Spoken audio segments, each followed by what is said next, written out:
साथियों, इस वीडियो में मैं आपसे बात करने जा रहा हूं। जैसा कि आप सभी को मालूम है, आरएसएसबी बोर्ड द्वारा जुलाई मंथ में महिला प्रवेशक एग्जाम आयोजित होने जा रहा है। इस बीच मैंने आपके लिए एक सीरीज शुरू की है जिसमें मैं आपको टोटल 10 पार्ट में कंप्लीट करवा दूंगा। इसमें मैं आपको आरएसएसबी बोर्ड द्वारा 2026 में जितने भी एग्जाम आयोजित हुए, लगभग 12 पेपर आयोजित हुए थे, तो उन 12 एग्जाम में पूछे गए राजस्थान जीके के सारे प्रश्नों की चर्चा करने जा रहा हूं।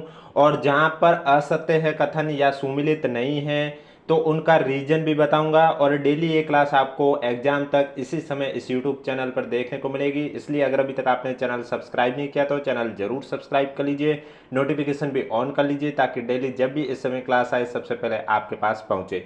तो चलिए वीडियो स्टार्ट करते हैं। आज के वीडियो में मैं आपसे बात करने जा रहा हूँ लैब असिस्टेंट साइंस का एग्जाम जो कि 10 मई 2026 को आयोजित हुआ था, उसमें पूछे गए राजस्थान जीके के क्वेश्चन के बारे में चर्चा करने जा रहा हूं।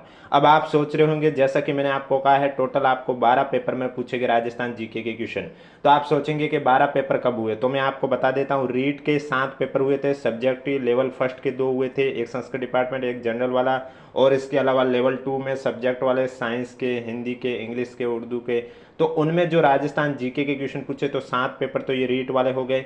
इसके अलावा 2 आपके लैब असिस्टेंट के हो गए, एक जियोग्राफी का और एक साइंस का पेपर हो गया। इसके अलावा एक आपका एग्रीकल्चर सुपरवाइजर एग्जाम, एक एलडीसी एग्जाम और एक वनपाल एग्जाम।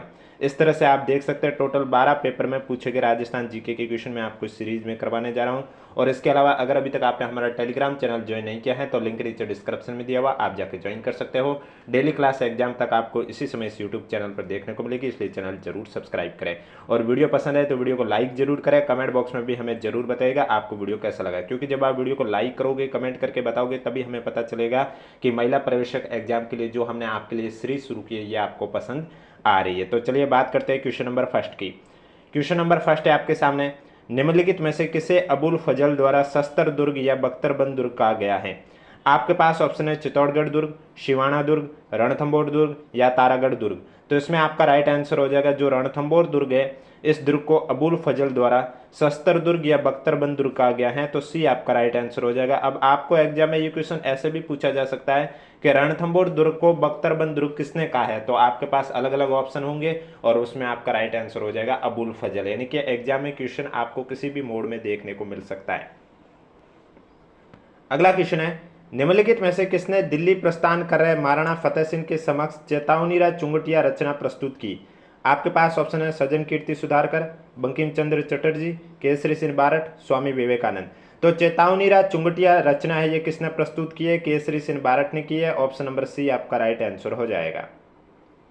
अगला क्वेश्चन है आपके सामने, राजस्थान में 1857 की क्रांति के दौरान कोटा राज्य का ब्रिटिश पॉलिटिकल एजेंट कौन था। आपके पास ऑप्शन है मैक मॉसन, मॉरिसन, सोवरसोरे, मेजर बर्टन। अब 1857 की क्रांति के दौरान कोटा राज्य का ब्रिटिश पॉलिटिकल एजेंट का पूछा है तो मेजर बर्टन आपका करेक्ट आंसर हो जाएगा। ऑप्शन नंबर डी आपका राइट आंसर हो जाएगा। अगला क्वेश्चन है आपके सामने, गोयल राजवंश में से किसने चंडी शतक, गीत गोविंद और संगीत रत्नाकर पर टीकाएं लिखी थी। आपके पास ऑप्शन है महाराणा मोकल, महाराणा कुंभा, राणा सांगा या राणा हमीर। तो चंडी शतक, गीत गोविंद और संगीत रत्नाकर पर जो टीकाएं लिखी है वो महाराणा कुंभा है। ऑप्शन नंबर बी आपका करेक्ट आंसर हो जाएगा। अगला क्वेश्चन, राजस्थान की भौतिक विशेषताओं के संबंध में निम्नलिखित में से कौन सा कथन सत्य है वो आपको बताना है। सबसे पहले राजस्थान की भौतिक विशेषताओं के बारे में पहला कथन दे रखा है कि अधिकांश पश्चिमी और उत्तर पश्चिमी राजस्थान 33 सागर का अवशेष है। ये एकदम सही है कि उत्तर पश्चिमी और पश्चिमी इलाका जो है वो 33 सागर का अवशेष है। दूसरा, राजस्थान की अरावली गोंडवाना लैंड का भाग है, ये भी बात एकदम सही है। अगला है सांबर, डीडवाना, पचपदरा जैसी राजस्थान की लवणीय झीलें 33 सागर का ही अवशेष है, ये भी सही है क्योंकि ये पश्चिमी क्षेत्र में ही है, उत्तर पश्चिमी इलाके में ही है। तो फिर ये आपके 33 सागर का ही अवशेष होगा क्योंकि उत्तर पश्चिमी जो है राजस्थान 33 सागर का ही अवशेष है। अगला, अरावली प्रमुख जल विभाजक के रूप में कार्य करती है जो राज्य को 2 भागों में बांटती है, ये भी सही है। यानी कि यहाँ पर दे रखे आपके चारों कथन सत्य हैं, चारों कथन सत्य है तो ए बी सी डी आपका राइट आंसर हो जाएगा, डी आपका करेक्ट आंसर हो जाएगा। और कोई कथन अगर असत्य होगा तो उसका क्या रीजन है असत्य होने का, उसका भी हम जिक्र करेंगे इस सीरीज में। अगला क्वेश्चन है आपके सामने, राजस्थान के पश्चिमी मरुस्थलीय क्षेत्र के संबंध में निम्नलिखित कथनों पर विचार कीजिए और सही कथन का चयन कीजिए। पश्चिमी मरुस्थल क्षेत्र के बारे में आपको यहाँ पर कुछ कथन दे रखे हैं, इनमें से सही कौन सा है वो आपको बताना है। सबसे पहले ये अरावली के उत्तर पश्चिम और पश्चिम में विस्तारित है, एकदम सही है। अरावली के उत्तर पश्चिम और पश्चिमी भाग में विस्तारित है पश्चिमी क्षेत्र।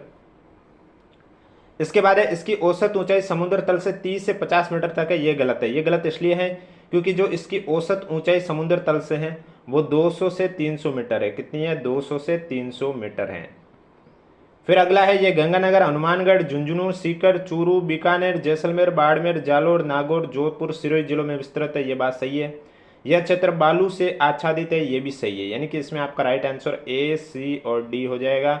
ए, सी, डी यानी कि ऑप्शन नंबर सी आपका राइट आंसर हो जाएगा। अगला क्वेश्चन, राजस्थान के अफवाह प्रणाली के संबंध में निम्नलिखित कथनों पर विचार कीजिए और सही कथन का चयन कीजिए। पहला है राजस्थान की अफवाह प्रणाली अरावली श्रृंखला द्वारा निर्धारित होती है, यह बात सही है।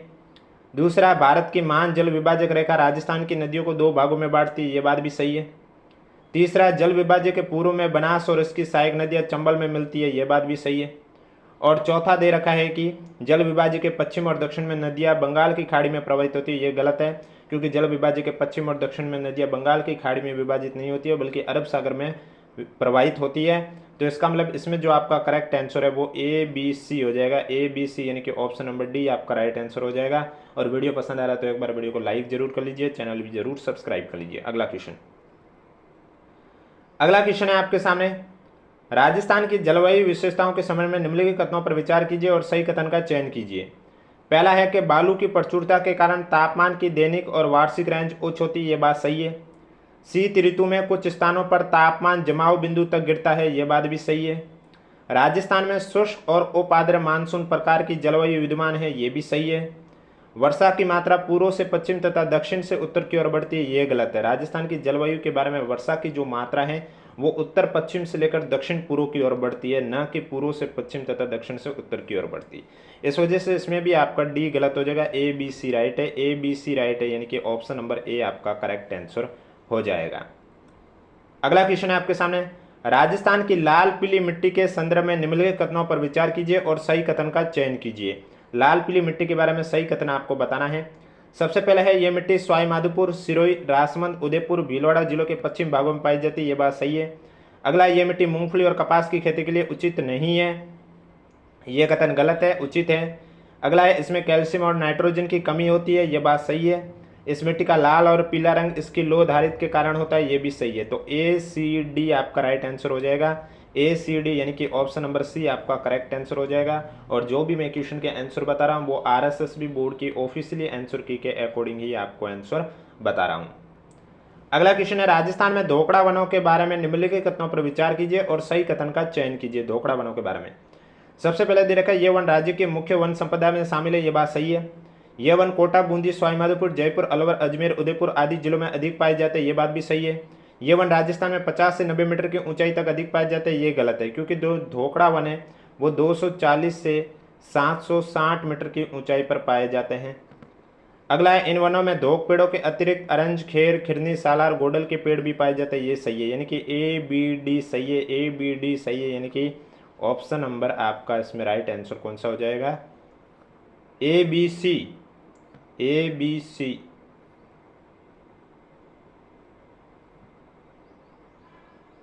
Option number B A, B, D सही हो जाएगा। सी आपका जो दे रखा था 50 से 90 मीटर, ये गलत है क्योंकि अभी मैंने आपको बताया था इसका क्या हो जाएगा 240 से 700 मीटर की ऊंचाई। अगला क्वेश्चन है, थार मरुस्थल के महत्व के संबंध में निम्नलिखित कथनों पर विचार कीजिए और सही कथन का चयन करना है। इसमें आपको थार मरुस्थल के बारे में जो दे रखे उसमें सही कथन बताना है। पहला, मरुस्थल के शुष्क भागों में पशुपालन और पशुचारण मुख्य पेशा, यह बात सही है। पाकिस्तान के साथ अंतर्राष्ट्रीय सीमा पर स्थित होने के कारण इस क्षेत्र का रणनीतिक महत्व है, यह बात भी सही है। इस क्षेत्र में विभिन्न खनिज जैसे कोयला, तांबा, रॉक फॉस्फेट, खनिज तेल, प्राकृतिक गैस आदि पाए जाते हैं, ये भी सही है। यह अपनी भू आकृतिक विशिष्टताओं के कारण पर्यटकों को आकर्षित करता है, ये भी सही है। यानी कि इसमें जो आपका करेक्ट आंसर है वो हो जाएगा A, B, C, D. Option number C आपका राइट आंसर हो जाएगा। अगला क्वेश्चन है, हड़प्पा सभ्यता के संदर्भ में निम्नलिखित कथनों पर विचार कीजिए और सही कथन बताना है हड़प्पा सभ्यता के बारे में। हड़प्पा सभ्यता के बारे में सबसे पहले दे रखा है इसे सिंधु घाटी सभ्यता के रूप में भी जाना जाता है, ये बात सही है। शब्द हड़प्पा की उत्पत्ति उस स्थान से हुई है जहां पर सभ्यता को पहचाना गया था, ये बात भी सही है। सभ्यता का कुल काल विस्तार 6000 बीसी से लेकर 1300 बीसी तक है, ये बात भी सही है। सभ्यता का पतन लगभग 1900 बीसी के आसपास आरंभ हुआ था, ये बात भी सही है। यानी कि इसमें right answer A B C D हो जाएगा। ए बी सी डी यानी कि ऑप्शन नंबर डी आपका करेक्ट आंसर हो जाएगा। अगला क्वेश्चन, निम्नलिखित में से कौन सा भारत का सबसे बड़ा सौर पार्क है? बादला नहीं है, यह बड़ला सौर पार्क राजस्थान, पावागढ़ सौर park Karnataka, Kurnool ultra mega सौर पार्क आंध्र प्रदेश या रीवा अल्ट्रा मेगा सौर पार्क मध्य प्रदेश। तो भारत का सबसे बड़ा सौर पार्क बहुत बार एग्जाम में पूछा गया, बड़ला सौर पार्क जो कि जोधपुर में स्थित है, राजस्थान के जोधपुर जिले में। तो ए आपका राइट आंसर हो जाएगा। अगला क्वेश्चन है, इंदिरा गांधी नहर परियोजना की निम्नलिखित लिफ्ट नहर को उत्तर से दक्षिण के क्रम में व्यवस्थित करना है। अब उत्तर से दक्षिण के क्रम में तभी व्यवस्थित होगी जब आपको मालूम होगा कि ये जो लिफ्ट नहरें हैं ये कौन कौन से जिले में सिंचित की जाती है। तो इसके लिए सबसे पहले गुरु जंबेश्वर लिफ्ट नहर, अगर मैं इसकी बात करूं तो ये आपके बीकानेर, जोधपुर और जैसलमेर में सिंचित करती है। कहाँ कहाँ पर? बीकानेर, जोधपुर, जैसलमेर में। जय नारायण व्यास लिफ्ट नहर, ये आपके जोधपुर और जैसलमेर में सिंचित करती है पानी। वीर तेजाजी सिर्फ बीकानेर में, और कंवर सेन है ये आपके बीकानेर और गंगानगर में। अब यहाँ पर पूछा गया उत्तर से दक्षिण के क्रम में व्यवस्थित कीजिए, तो बीकानेर गंगानगर वाला सबसे पहले डी आ जाएगा, उसके बाद आ जाएगा वीर तेजाजी लिफ्ट नहर बीकानेर, उसके बाद आपका आ जाएगा गुरु जंबेश्वर लिफ्ट नहर बीकानेर, जोधपुर, जैसलमेर, और उसके बाद आ जाएगा जय नारायण व्यास लिफ्ट नहर जोधपुर और जैसलमेर। यानी कि D C A B, option number B आपका राइट आंसर हो जाएगा। अगला क्वेश्चन, निम्नलिखित राजस्थान की तांबा खदानों को उत्तर से दक्षिण के क्रम में व्यवस्थित कीजिए। अब ये क्वेश्चन भी आप तभी सॉल्व कर पाओगे जब आपको मालूम होगी ये खदानें कहाँ पर स्थित है, कौन से जिले में, क्योंकि आपको जिले कहाँ है वो मैप में मालूम है, लेकिन खदानें मैप में कहाँ है ये थोड़ी ना पता होती। तो जिले के अकॉर्डिंग आप इसको उत्तर से दक्षिण क्रम में व्यवस्थित कर सकते हैं। तो गुलाबपुरा खदान है ये आपके भीलवाड़ा में हो जाएगी। इसके बाद खेतड़ी सिंगाना है ये आपके हो जाएगी झुंझुनू में। फिर आता है रेल मगरा, ये आपका हो जाएगा राजसमंद में। इसके बाद आता है खो दरीबा, ये आपके हो जाएगी अलवर में। अब उत्तर से दक्षिण के क्रम में व्यवस्थित करना है, तो सबसे पहले आ जाएगा झुंझुनू, फिर आ जाएगा अलवर, फिर आ जाएगा भीलवाड़ा, फिर Rajsamand. C D A B, option number C आपका करेक्ट आंसर हो जाएगा। अगला क्वेश्चन है, निम्नलिखित वन्य जीव अभ्यारण्य को उत्तर से दक्षिण के क्रम में व्यवस्थित कीजिए। तो इसमें भी हमें मालूम होना चाहिए कौन सा वन्य जीव अभ्यारण्य कहाँ पर है, और ये ऑब्जेक्टिव में भी डायरेक्ट पूछा जाता है बहुत बार कि शेरगढ़ अभ्यारण्य कहाँ है, या सीता माता अभ्यारण्य कहाँ है, या डोली वन्य जीव, ये डोली नहीं है डोली है जो कि जोधपुर में स्थित है। दवा वन्य जीव अभ्यारण्य ये तो आपका जोधपुर हो गया, डोली। शेरगढ़ आपका 12 हो गया, बहुत बार एग्जाम में पूछा गया। सीता माता प्रतापगढ़ हो गया, और ताल छापड़ चूरूम ये भी पूछा गया है बहुत बार। तो अब इसको उत्तर से दक्षिण के क्रम में व्यवस्थित करना है, तो सबसे पहले चूरू सबसे ऊपर, फिर आ जाएगा जोधपुर, फिर आ जाएगा 12, फिर प्रतापगढ़। डी सी बी ए, ऑप्शन नंबर डी आपका राइट आंसर हो जाएगा। वीडियो कैसा लग रहा है कमेंट बॉक्स में हमें जरूर बताएगा। वीडियो पसंद आ रहा है तो वीडियो को लाइक जरूर कर लीजिए, चैनल भी जरूर सब्सक्राइब कर लीजिए, क्योंकि एग्जाम तक ये सीरीज आपको कंटिन्यूस यूट्यूब चैनल पर देखने को मिलेगी। अगला क्वेश्चन है, राजस्थान से गुजरने वाला राष्ट्रीय राजमार्ग जिसकी लंबाई राजस्थान में सबसे अधिक है। राष्ट्रीय राजमार्ग क्रमांक 11, राष्ट्रीय राजमार्ग क्रमांक 21, राष्ट्रीय राजमार्ग क्रमांक 23, राष्ट्रीय राजमार्ग क्रमांक 25। तो इसमें राइट आंसर हो जाएगा राष्ट्रीय राजमार्ग क्रमांक 11, ऑप्शन नंबर ए आपका राइट आंसर हो जाएगा। अगला क्वेश्चन है, निम्नलिखित में से कौन सी विदेशी नस्ल की गाय है? नागौरी, जर्सी, मेवाती, कांकरेज। तो जर्सी आपके विदेशी नस्ल की गाय हैं, ऑप्शन नंबर सी आपका राइट आंसर हो जाएगा। अगला क्वेश्चन है, निम्नलिखित में से कौन सी नदियां कोटा में त्रिकोणीय जलोढ़ मैदान निर्मित करती हैं? सोम जाखम, चंबल काली सिंध पार्वती, बेड़च मानसी मोरेल, कांतली साबी और काकनी। तो वे नदियां जो कोटा में त्रिकोणीय जलोढ़ मैदान निर्मित करती है वो हैं आपके चंबल, काली सिंध और पार्वती। ऑप्शन नंबर बी आपका राइट आंसर हो जाएगा। अगला क्वेश्चन है, निम्नलिखित में से कौन सी राजस्थान की मरुस्थलीय मिट्टी की विशेषताएं हैं? इसमें उच्च उर्वरता और उच्च लवणता होती है। जल धारण क्षमता उच्च होती है। निम्न लवणता और उच्च उर्वरता होती है। निम्न उर्वरता और उच्च लवणता होती है। तो मरुस्थलीय मिट्टी में निम्न उर्वरता और उच्च लवणता होती है। ऑप्शन नंबर डी आपका करेक्ट आंसर हो जाएगा। अगला क्वेश्चन है आपके सामने, राजस्थान के किस प्रकार के वनों में खेजड़ी, रोहिड़ा, बेर, कैर, थोर पेड़ पाए जाते हैं? उष्णकटिबंधीय कंटीले वन में, शुष्क सागौन वन में, सालार वन में, धोकड़ा वन में। तो राजस्थान में जो खेजड़ी, रोहिड़ा, बेर, कैर, थोर है ये आपके उष्णकटिबंधीय कंटीले वनों में पाए जाते हैं। ऑप्शन नंबर ए आपका राइट आंसर हो जाएगा। अगला क्वेश्चन है, निम्नलिखित में से कौन सी राजस्थान के खारे पानी की झील नहीं है? कूचामन, कोलायत, डीडवाना, पचपदरा। तो इसमें खारे पानी की झील आपकी नहीं है, कोलायत झील है, ये आपके खारे पानी की झील नहीं है। बाकी कूचामन, डीडवाना और पचपदरा खारे पानी की ही झील है। अगला क्वेश्चन, कृषि जलवायु प्रदेश फोर्थ भी राजस्थान का आर्द्र दक्षिणी मैदान के समन्वय में निम्नलिखित में से कौन सा कथन सत्य है वो आपको बताना है। औसत वर्षा 20 से 30 सेंटीमीटर गलत, क्योंकि आर्द्र दक्षिणी मैदान में वर्षा अधिक होती है। अधिकतम तापमान 52 डिग्री सेल्सियस और न्यूनतम -2 डिग्री सेल्सियस, ये भी गलत है। यहाँ रक्तचाप मध्यम और कैल्शियम युक्त मिट्टी पाई जाती है, ये बात सही है। जालोर पारी सिरोही के भाग इस क्षेत्र में सम्मिलित है, ये भी गलत है। तो इसका मतलब सी आपका राइट आंसर हो जाएगा। अगला क्वेश्चन, राजस्थान की बाणगंगा नदी का उद्गम कहां से होता है? जानापाव पहाड़िया से, जयपुर का विराटनगर, खमनोर पहाड़िया या नाग पहाड़िया? तो राजस्थान की जो बाणगंगा नदी का उद्गम है वो आपके जयपुर के विराटनगर से होता है। ऑप्शन नंबर बी आपका राइट आंसर हो जाएगा। राजस्थान की कालीबाई भील उड़ान योजना के संदर्भ में निम्नलिखित कथनों पर विचार कीजिए और सही कथन का चयन कीजिए कि इसमें सही कथन है वो कौन सा होगा। सबसे पहले है कि योजना के अंतर्गत राजस्थान में 10 से 45 आयु वर्ग की लड़कियों और महिलाओं को निःशुल्क सैनिटरी नैपकिन प्रदान की जाती है, ये बात सही है। मासिक धर्म, स्वास्थ्य, गरिमा और सुरक्षा को बढ़ावा देना, ये बात भी सही है। राजस्थान चिकित्सा सेवाएं निगम और राजीविका सैनिटरी नैपकिन क्रय करेंगे, ये बात भी सही है। यह निःशुल्क नैपकिन आंगनबाड़ी केंद्रों और विद्यालयों सहित विभिन्न संस्थानों को प्रदान की जाएगी, ये बात भी सही है। Option number A, B, C, D सब सही है। तो ऑप्शन नंबर डी आपका राइट आंसर हो जाएगा। अगला क्वेश्चन, देश में राजस्थान के खनिज स्रोतों के योगदान को बढ़ते हुए क्रम में व्यवस्थित कीजिए। अब अगर बढ़ते हुए क्रम में व्यवस्थित करें तो सबसे पहले हो जाएगा टंगस्टन, टंगस्टन से ज़्यादा ताम्ररस, ताम्ररस के ज़्यादा जिप्सम और इससे भी ज़्यादा potash, DCBA। Option number B आपका राइट आंसर हो जाएगा।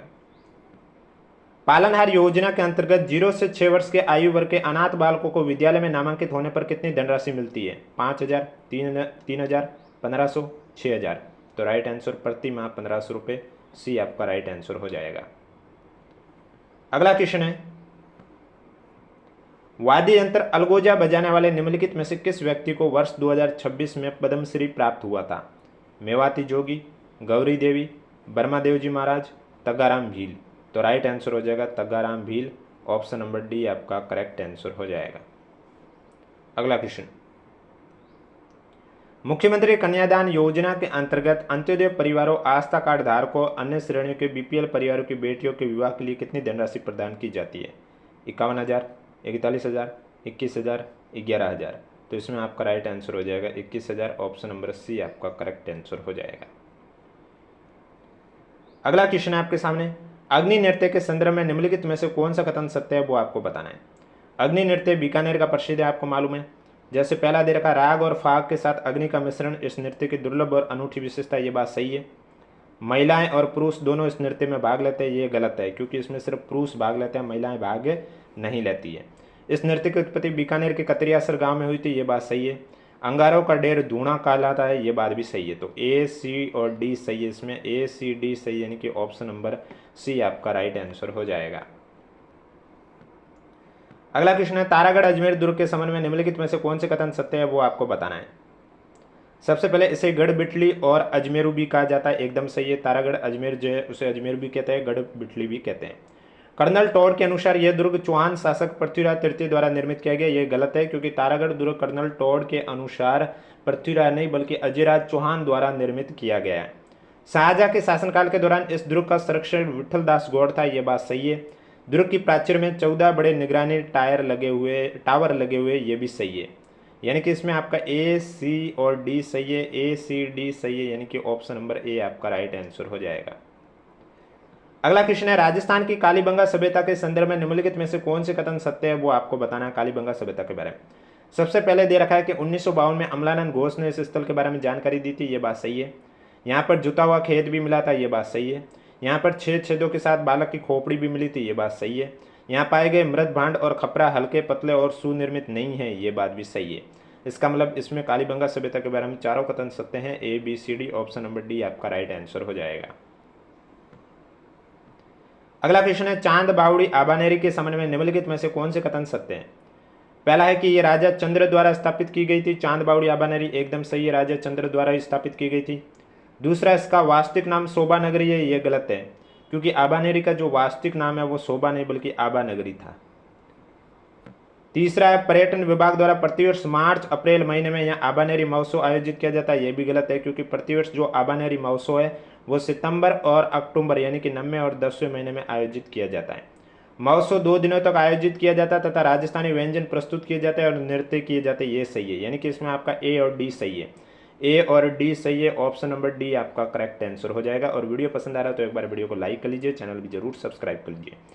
अगले क्वेश्चन में सुमिलित करना है, एक साइड आभूषण है और दूसरे साइड पहनने का स्थान है, आपको सुमिलित करके करेक्ट आंसर बताना है। कंदूरा आभूषण बहुत बार एग्जाम में पूछा गया है, कमर का आभूषण है। नौगरी आभूषण हाथ का है। अगला नौगरी आभूषण आपका हो जाएगा हाथ का। भंवर कड़ी की बात करें तो ये हो जाएगा नाक का, और पीपल पन्ना बात करें तो ये हो जाएगा कान का। तीसरा, पहला, दूसरा, चौथा, ऑप्शन नंबर बी आपका राइट आंसर हो जाएगा। अगला क्वेश्चन, एक साइड त्योहार है, दूसरी साइड माह है, सुमिलित करके करेक्ट आंसर बताना है। तो इसमें आपका तीज में हो जाएगा सबसे पहले श्रावण यानी कि चौथा, होली में हो जाएगा फाल्गुन, अक्षय तृतीया में हो जाएगा वैशाख, और गणगौर में हो जाएगा चैत्र, यानी कि चौथा, पहला, दूसरा, तीसरा, ऑप्शन नंबर डी आपका राइट आंसर हो जाएगा। अगला क्वेश्चन, दुर्ग और उसके प्रकार को सुमिलित करके करेक्ट आंसर बताना है। जैसलमेर दुर्ग में आपका हो जाएगा दानमन दुर्ग, शिवाना दुर्ग का हो जाएगा वन दुर्ग, गागरोन दुर्ग का हो जाएगा ओदुक दुर्ग, और जालोर दुर्ग में हो जाएगा एरण दुर्ग। दूसरा, पहला, चौथा, तीसरा, ऑप्शन नंबर ए आपका राइट आंसर हो जाएगा। अगला क्वेश्चन है आपके सामने, जन आंदोलन और व्यक्तित्व को सुमिलित करके करेक्ट आंसर बताना है। तो सबसे पहले दे रखा हाड़ौती प्रजा मंडल, इसमें हो जाएगा पंडित नैनूराम शर्मा। मेवाड़ प्रजा मंडल में हो जाएगा माणिक्यलाल वर्मा। जयपुर प्रजा मंडल में हो जाएगा कपूरचंद पाटनी, और धौलपुर प्रजा मंडल में हो जाएगा कृष्णदत्त पालीवाल, यानी कि तीसरा, पहला, दूसरा, चौथा, ऑप्शन नंबर बी आपका राइट आंसर हो जाएगा। अगला क्वेश्चन, एक साइड मेला है और दूसरी साइड स्थान है, सुमिलित करके करेक्ट आंसर बताना है। खाटू श्याम जी का मेला सीकर जिले में, भ्रतहरि का मेला ये आपके अलवर जिले में, करणी माता का मेला देशनोक बीकानेर में, और शीतला माता का मेला चाकसू जयपुर में। तीसरा, पहला, दूसरा, चौथा, ऑप्शन नंबर ए आपका राइट आंसर हो जाएगा। वीडियो पसंद आ रहा है तो वीडियो को लाइक जरूर करें, चैनल भी जरूर सब्सक्राइब करें। अगला क्वेश्चन, निम्नलिखित में से किसने कहा था कि राजपूत शक अथवा सीतियन के वंशज हैं।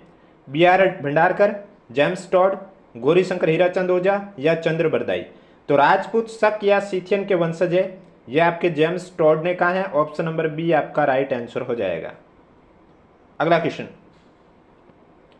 निम्नलिखित में से किसे मेवाड़ क्षेत्र में 4 भुजाओं वाला लोक देवता माना जाता है। हड़बू जी, मलिनाथ जी, रामदेव जी, कल्ला जी।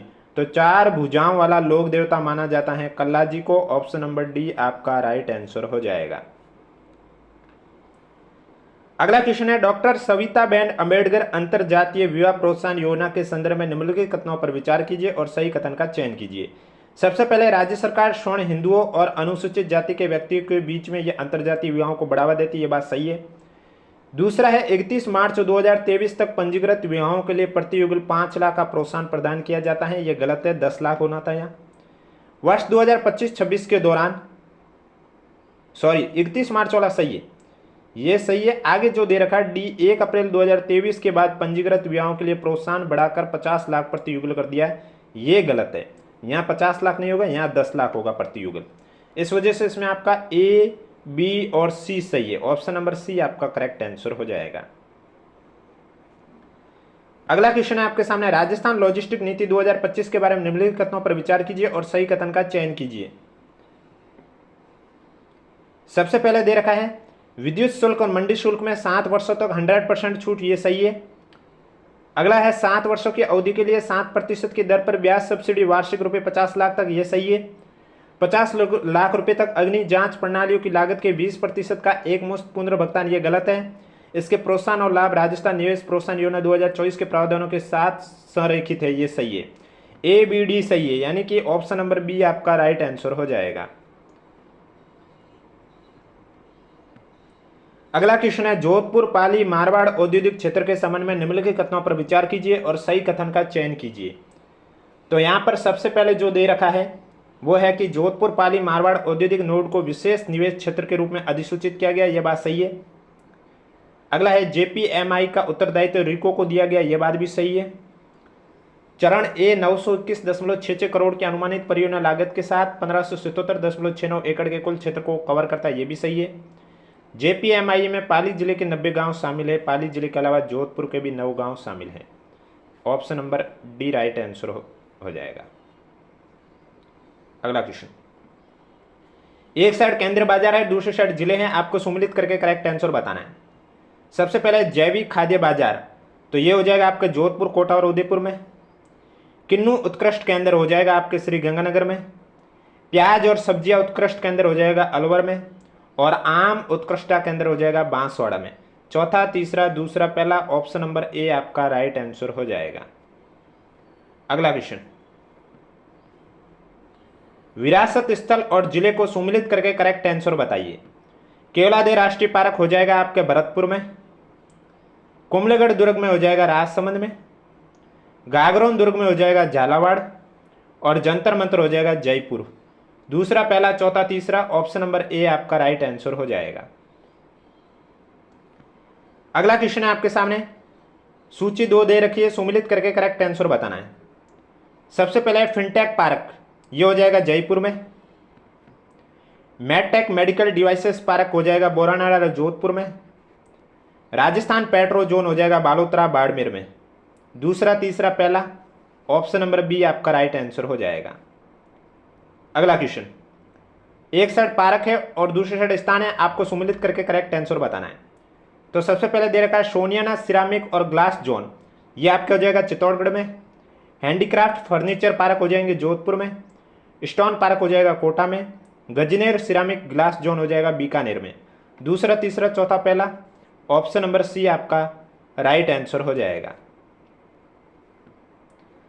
अगला क्वेश्चन है, राजस्थान की बजट 2026-27 के संदर्भ में निम्नलिखित को बढ़ते हुए क्रम में व्यवस्थित करना है।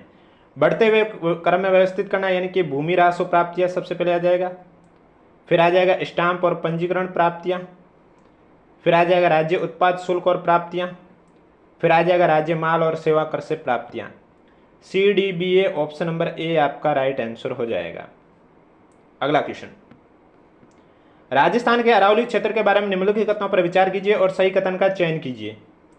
सबसे पहले दे रखा है कि उत्तरी अरावली का विस्तार जयपुर, दौसा, अलवर, सीकर और झुंझुनू जिलों में, ये बात सही है।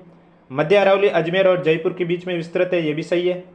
बोराट का पठार उदयपुर के उत्तर में कुंभलगढ़ और गोगुंदा के बीच में स्थित है, ये भी सही है। इस पहाड़ी क्षेत्र की औसत ऊंचाई 500 मीटर है, ये गलत है क्योंकि इसकी औसत ऊंचाई 930 मीटर है, न कि 500 मीटर। तो ABC आपका राइट आंसर हो जाएगा। ABC राइट आंसर यानी कि ऑप्शन नंबर डी आपका करेक्ट आंसर हो जाएगा। गाय की नस्ल और मुख्य क्षेत्र को सम्मिलित करके करेक्ट आंसर बताना है। सबसे पहले आता है राठी गाय, तो राठी में आपका हो जाएगा बीकानेर, गंगानगर, जैसलमेर और चूरू। गिर में हो जाएगा अजमेर, पाली, भीलवाड़ा, चित्तौड़गढ़। कांकरेज में हो जाएगा बाड़मेर, सांचौर, नेहड़ और जोधपुर। सांचौरी में हो जाएगा जालोर, सिरोही और उदयपुर। चौथा, पहला, दूसरा, तीसरा, ऑप्शन नंबर ए आपका राइट आंसर हो जाएगा। अगला क्वेश्चन है आपके सामने, एक साइड ऋतु है और दूसरी साइड त्योहार का, जो ऋतुओं को दौरान पड़ने वाले जो त्योहार हैं वो दे रखे हैं, आपको सम्मिलित करके करेक्ट आंसर बताना है। वसंत ऋतु बैसाखी उगादि। ग्रीष्म ऋतु गुरु पूर्णिमा। हेमंत ऋतु कार्तिक पूर्णिमा। और शिशिर मकर संक्रांति पोंगल। तीसरा, चौथा, पहला, दूसरा, ऑप्शन नंबर सी आपका राइट आंसर हो जाएगा। वीडियो कैसा लग रहा है कमेंट बॉक्स में जरूर बताइएगा। वीडियो पसंद आ रहा है तो एक बार वीडियो को लाइक कर लीजिए, चैनल जरूर सब्सक्राइब कर लीजिए, क्योंकि एग्जाम तक ये डेली क्लास आपको इसी समय इस यूट्यूब चैनल पर देखने को मिलेगी और जिसमें हर डे आपको एक एक पेपर करवाया जाएगा।